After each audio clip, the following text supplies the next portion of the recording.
নমস্কাৰ ছাত্ৰ ছাত্ৰীসকল, আজি আমি আলোচনা কৰিম এভাৰেজ বাই 2 অৰ্থাৎ গড়ক আমি সমান্তৰাল। সাধাৰণতে এভাৰেজ কাক বোলে?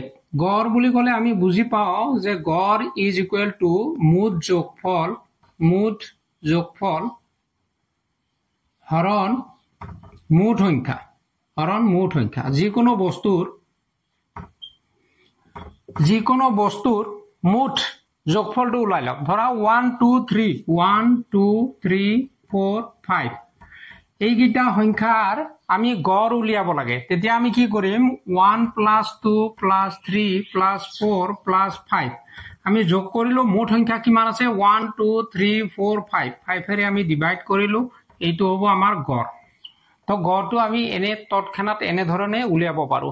ধৰা কেইবাজনো মানুহৰ বয়স দিলে 10জন মানুহৰ বয়স দিছে, বেলেগ বেলেগ বয়স দিছে। তো আমি সেই বয়সবিলাক যোগ কৰি যেতিয়া আমি তাক 10ৰে হৰণ কৰিম, সেইটো হ'ব আমাৰ গড়।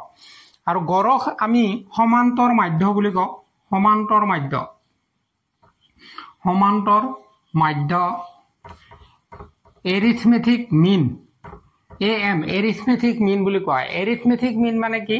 যে সমান্তৰ শ্ৰেণীবিলাকৰ যিকোনো দুটা পদৰ মাজৰ প্ৰতিটো পদক আমি সমান্তৰ মাধ্য বুলি কওঁ। ধৰা এ আৰু বি দুটা ৰাশি আছে, এ আৰু বি ৰাশি দুটাৰ মাজৰ সমান্তৰ মাধ্য তেতিয়া আমি কম a + b। আমি x বাৰ a বাৰ যিকোনো ৰাশিৰ দ্বাৰাই প্ৰকাশ কৰিব পাৰো। x বাৰ = আমি লিখিব পাৰো মুঠ যোগফল হৰণ মুঠ সংখ্যা।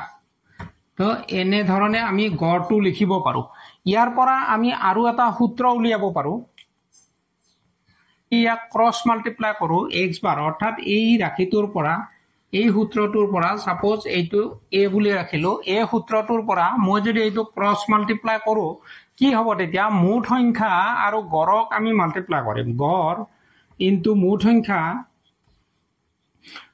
সংখ্যা ইজ ইকুৱেল টু মুঠ যোগফল, ৰাশিবোৰৰ মুঠ যোগফল। ইয়াত ৰাশিবোৰৰ মুঠ যোগফল, যিকোনো বস্তুৰ যোগফল, ৰাশিবোৰৰ যি ৰাশি দিয়া থাকে সেই ৰাশিবোৰৰ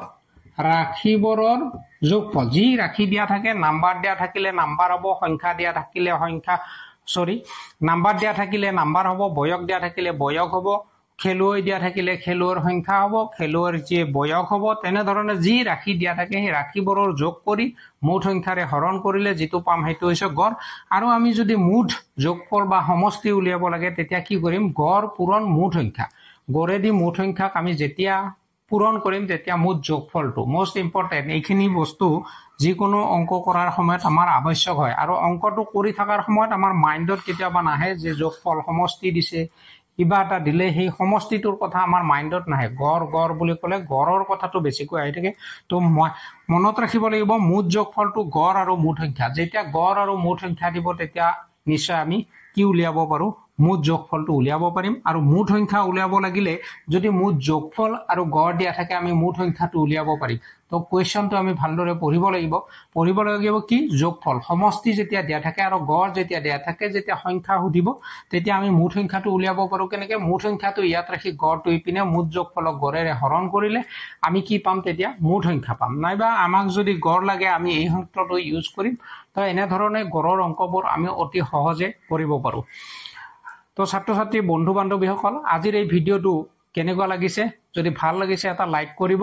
আৰু ভিডিঅ'টো অতি চমু কৰিছো, এইকাৰণে চমু কৰিছো যে ভিডিঅ'টোৰ যিখিনি বেছিক নলেজ, এইখিনি হৈছে বেছিক নলেজ। এই বেছিক নলেজখিনি আমি মনত ৰাখিলে ঘৰৰ অংকবোৰ কৰাত সহজ হয়। তো আজিলৈ এৰিছো।